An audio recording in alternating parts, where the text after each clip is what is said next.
Welcome back, everybody. This is part 2 of 3 in my lecture series on complex numbers. If you haven't watched the first one, please go and watch it now, as it's going to contain a lot of information that you'll need to be able to follow along in this one. In this video, we're going to look at how to divide complex numbers. Let's get started.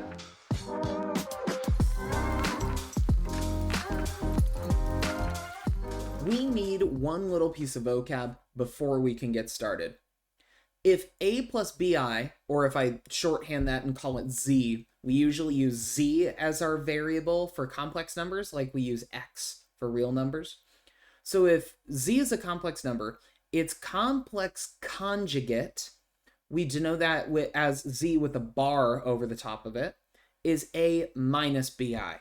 Notice the only difference here, just like with our regular conjugate that we saw in the lecture series on radicals, the only difference here is that I changed the sign on the imaginary part. So if z is 3 plus 2i, what would its complex conjugate be? It would be, oh, there we go, 3 minus 2i.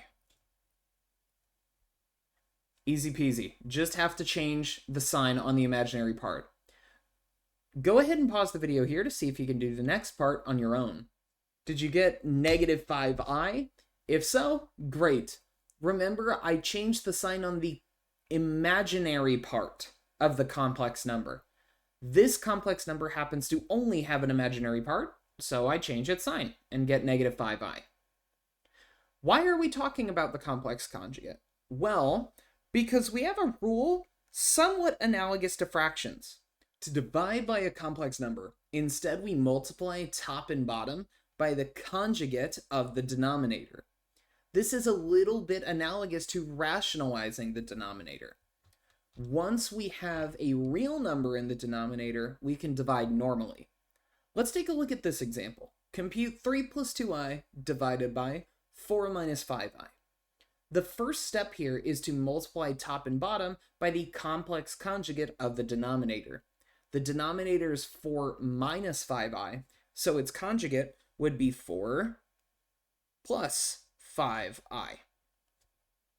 And I want to multiply by that top and bottom.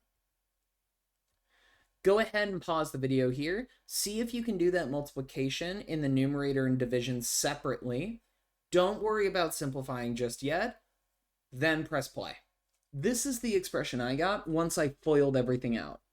The next thing I want to do is combine my imaginary numbers here. Then I'm going to get 12 plus 23i minus 10, simplifying that I squared. And in the denominator, I'll get 16. Notice my 20i and negative 20i cancel out. And moreover, I have plus 25 when I simplify the I squared.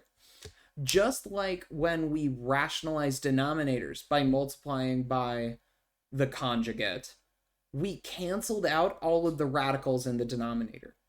That's the same goal here by multiplying by the complex conjugate, is we eliminate all imaginary numbers in the denominator so that we can do the division normally. I've still got some like terms to combine though. I get 2 plus 23i all over 41. And now I just do the division normally. That's 2 over 41 plus 23 over 41i as the final answer. In this video, I hope that you're taking away how to divide complex numbers. Remember, to do that, we multiply top and bottom by the complex conjugate, and then we should have a real number in the denominator, so we can just divide normally. In the next video, we're going to take a look at how to take square roots of more complicated negative numbers, because so far we've just looked at -1. Catch y'all in the next one.